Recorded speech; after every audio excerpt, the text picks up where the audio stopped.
Magandang gabi po sa ating lahat, mga kapatid, mga kababayan. Okay pa po ba kayong lahat? Kayang-kaya pa po ba? Alam po ninyo, ang isang malayang pagpapahayag at maramihang pagtitipon kagaya ng ating ginagawa ngayong gabi ay kapwa karapatan na pinoproteksyonan ng ating saligang batas. Ang layunin ay naihayag na po ng nakaraang nakapagsalita sa atin. Tatlong bagay po ang ating hinahanap: ang transparency, accountability, at justice. Transparency.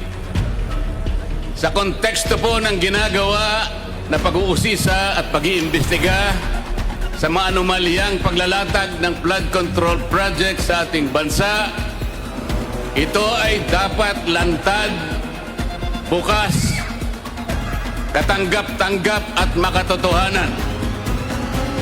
Hindi kagaya ng nakikita natin ngayon.